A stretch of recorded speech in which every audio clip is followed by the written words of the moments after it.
नमस्कार साथियों, सार्थक पहल बदलाव हमसे है मैं पुनः एक बार आप लोगों का स्वागत। और मध्य प्रदेश लोक सेवा आयोग की जो हमारी तैयारी चल रही है मुख्य परीक्षा की फर्स्ट पार्ट हम पढ़ रहे थे। और इसमें हमने शुरुआत में जो है प्राचीन काल पढ़ा, प्राचीन भारतीय इतिहास पढ़ा, मध्यकाल पढ़ लिया हमने, और अब हम आधुनिक काल की ओर अग्रसर हैं। और इसमें मुगल साम्राज्य के पतन के बाद जो उत्तरवर्ती मुगलों का काल था और इसके समय में जो राज्य स्वतंत्र हुए हैं उनके बारे में पढ़ रहे हैं। तो सबसे पहले देखा हमने 1722 ईस्वी में मोहम्मद शाह रंगीला के शासनकाल में जो है अवध प्रांत बना। उसके बाद में 1724 ईस्वी में मोहम्मद शाह रंगीला के शासनकाल में हैदराबाद स्वतंत्र राज्य की स्थापना हुई। 1732 में जो है कर्नाटक राज्य की स्थापना हुई। 1761 में पानीपत के तृतीय युद्ध के बाद में जो है हैदर अली ने जो है स्वतंत्र मैसूर राज्य की स्थापना की। इससे पिछले वाले वीडियो में हमने ये भी देखा कि जो मैसूर है यहाँ पर वाडियार वंश का शासक था और कृष्ण चिक्का कृष्ण प्रथम ये शासक था। और शासन की जो वास्तविक सत्ता थी वो थी देवराज और नंदराज के हाथ में।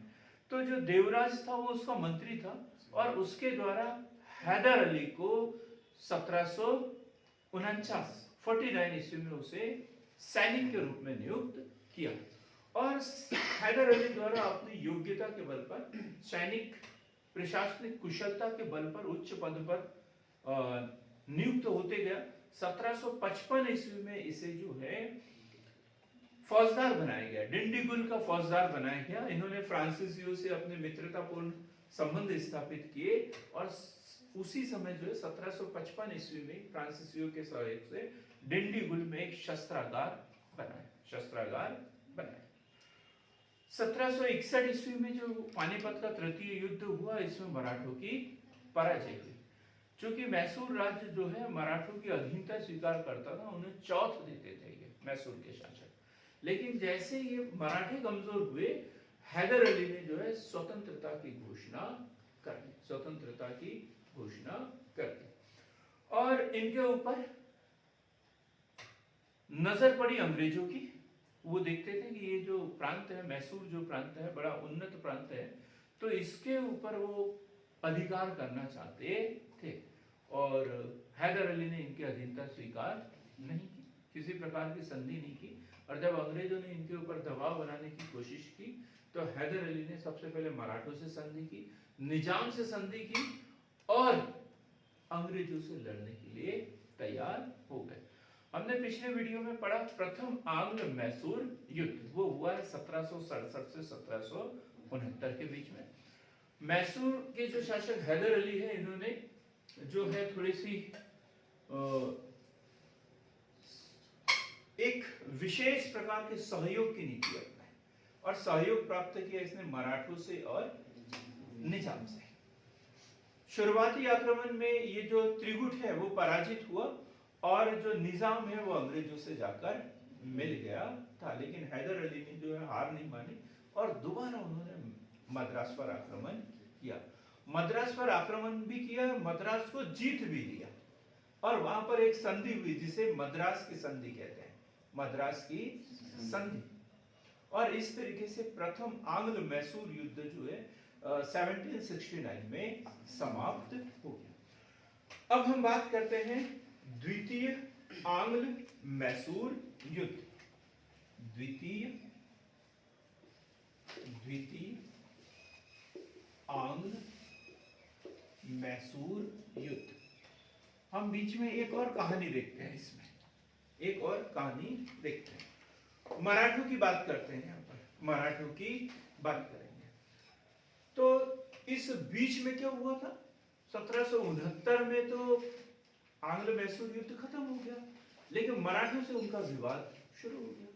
1775 में जो है रघुनाथ राघोबा पेशवा बनने के लालच में इन्होंने क्या किया था, अंग्रेजों से सूरत की संधि की। सूरत से संधि की और इस बात का वचन लिया कि मैं तुम्हें सालसेट दे दूंगा, बेसिन दे दूंगा, ये दे दूंगा, कई इलाके जो है वो राजस्व वसूल करने के लिए दे दूंगा, बस मुझे पेशवा बनने में मदद करें, पेशवा बनने में मदद करें। और प्रथम आंग्ल मराठा युद्ध 1775 से 1782। हमने पहले भी बोला कि अंग्रेजों की ये नीति थी, अंग्रेजों की नीति कि एक साथ में एक भारतीय शासक से वो लड़ते थे और दूसरे का सहयोग प्राप्त करते थे। लेकिन यहां क्या हुआ, 1780 से 1784 ये बात, और प्रथम आंग्ल मराठा युद्ध को 1775 से 1782। तो ये 80 और 82 का जो समय था, यहां पर क्या हुआ, अंग्रेज अब दो मोर्चे पर लड़ रहे थे, दो जगह लड़ रहे थे। कहां पर, मैसूर से भी और मराठों से भी। पहले मराठों से चल रहा था और मैसूर का शासक हैदर अली तो था ही थोड़ा सा तेज दिमाग का आदमी, वो तो मौके का फायदा उठाता था। तो उसने ये सोचा कि क्यों न अभी जो है अंग्रेजों के ऊपर आक्रमण कर दिया जाए। तो वह यहां पर उसने कोशिश की, तो देखेंगे कि किस तरीके से बीच में ही अंग्रेजों ने मराठों से संधि की 1782 में संधि की और ये बोला, ये निर्णय लिया कि अब हम मराठों से नहीं लड़ेंगे, हम अब पहले मैसूर को नस्तो नाबूद करेंगे, उसके बाद ही हम किसी दूसरी शक्ति से लड़ते रहेंगे। ये उन्होंने निर्णय लिया, क्योंकि अभी तक वो दो मोर्चे पे लड़ रहे थे, तो दोनों जगह उनको हार का सामना करना पड़ रहा था, दोनों जगह हारने की थी। तो उन्होंने उधर कौन सी संधि कर ली, सालबाई की संधि। 1782 में सालबाई की संधि, महर्षि सिंधिया ने इसके ऊपर हस्ताक्षर किए थे और अब पूरा का पूरा ध्यान उन्होंने कहा मैसूर के ऊपर लगा दिया था। अब हम बात करते हैं 1780 से 1784 ईस्वी, द्वितीय आंग्ल मैसूर युद्ध। अब चूंकि मराठों से अंग्रेज लड़ रहे थे, 1775 में ही प्रथम आंग्ल मराठा युद्ध शुरू हो गया था। तो जैसे ही मैसूर के ऊपर युद्ध का बादल छाया, तो सबसे पहले हैदर अली ने क्या किया होगा, हैदर अली ने मराठों व निजाम से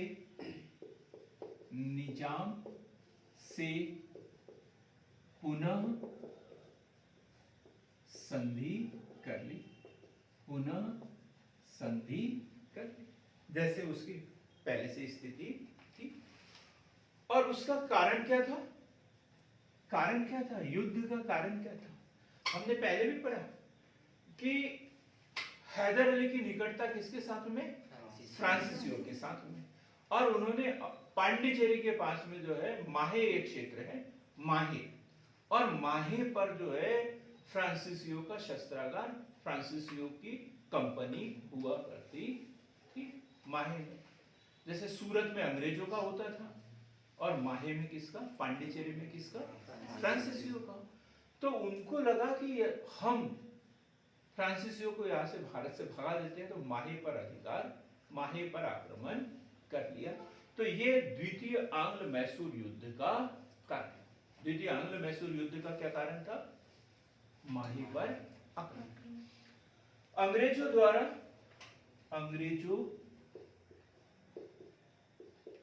द्वारा मैसूर स्थित फ्रांसीसी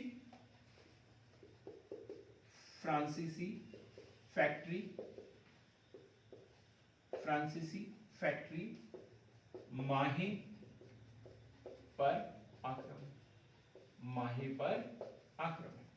माहे पर आक्रमण व कब्जा करना। 1780 में 1780 में हैदर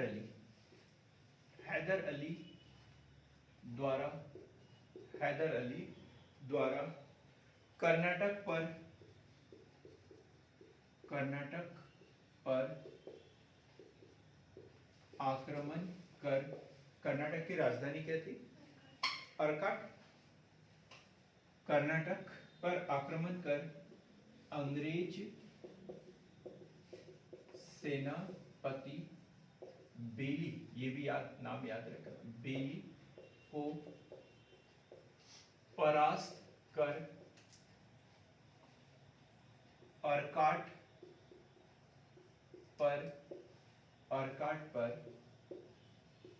अधिकार कर लिया। अर्काट पर अधिकार कर लिया। ठीक। फ्रांसीसियों ने कहां पर आक्रमण किया? अंग्रेजों ने कहां आक्रमण किया? माहे पर। और हैदर अली ने क्या जवाबी कार्यवाही के तहत कहां आक्रमण किया? कर्नाटक पर। कर्नाटक पर अंग्रेज सेनापति को बेली को पराजित किया और कर्नाटक की राजधानी अर्काट पर कब्जा कर लिया।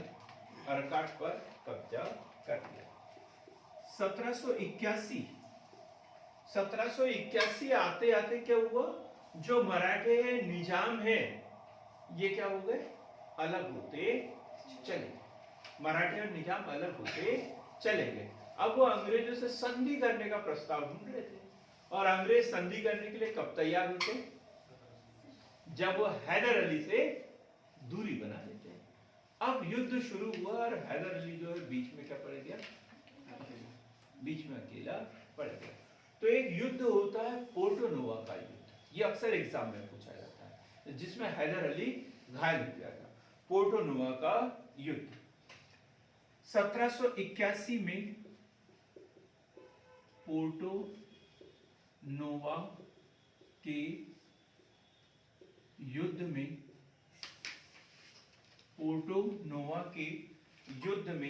पोर्टो-नोवा के युद्ध में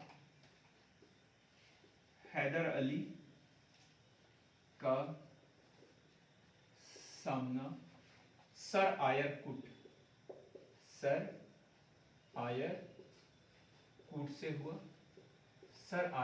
से हुआ। वह हैदर अली क्या हो गया? हैदर अली की पराजय। दोनों याद रखना है। कर्नाटक पर जब आक्रमण किया तब अंग्रेज सेनापति बेली, और जब पोर्टो-नोवा का युद्ध हुआ तो उसमें कुल अंग्रेज सेनापति आयरकुट, और इसमें हैदर अली की पराजय। 1782 में घायल हैदर अली की मृत्यु।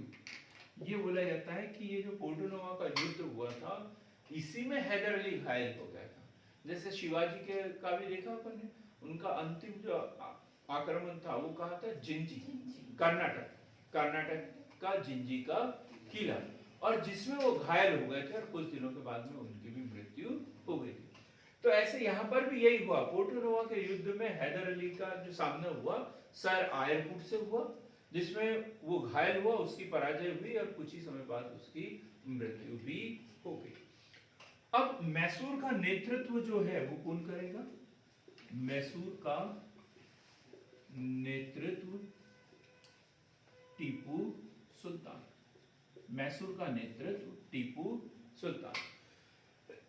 टीपू सुल्तान। महान टीपू सुल्तान भी बोल सकते हैं। महान टीपू सुल्तान। और 1784 में संधि हो गई।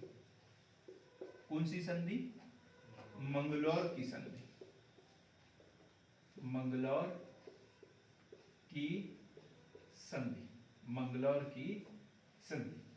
1784 में मंगलौर की संधि, और पहले जैसा समझौता हो गया। जो युद्ध है वो शांत हो गया। और उस समय मद्रास का गवर्नर कौन था? मद्रास का गवर्नर वो था मैकार्टनी, मैकार्टनी, ये क्वेश्चन भी पूछा जाता है। मैकार्टनी, बंगाल मद्रास का गवर्नर कौन था? मैकार्टनी।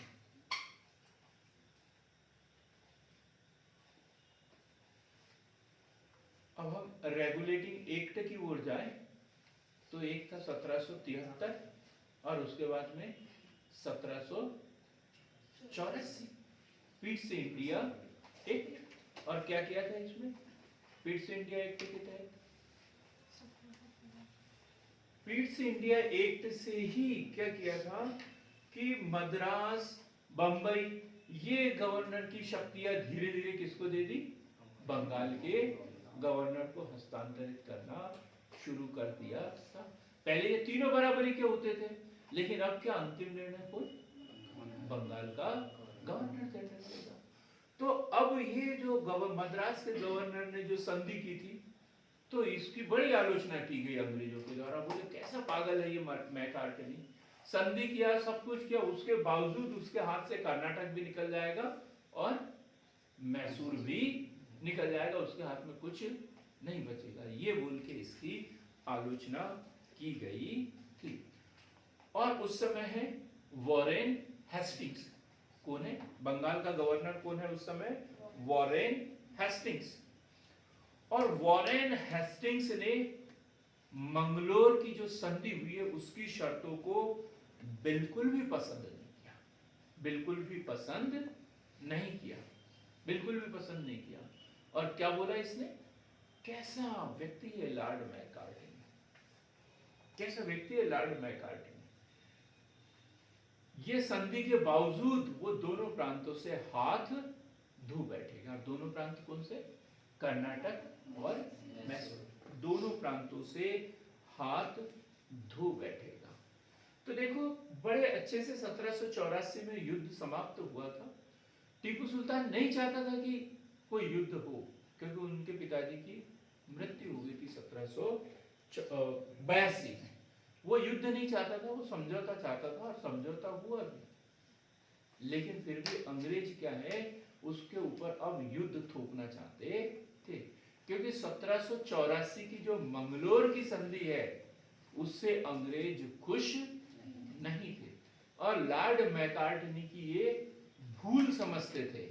वो इस संधि की शर्तों का पालन नहीं करना चाहते थे और मजबूरी में टीपू सुल्तान के ऊपर नया युद्ध थोपना पड़ा। तो अगला जो वीडियो होगा हमारा वो टीपू सुल्तान के विषय में होगा। पूरा टीपू सुल्तान को पढ़ेंगे।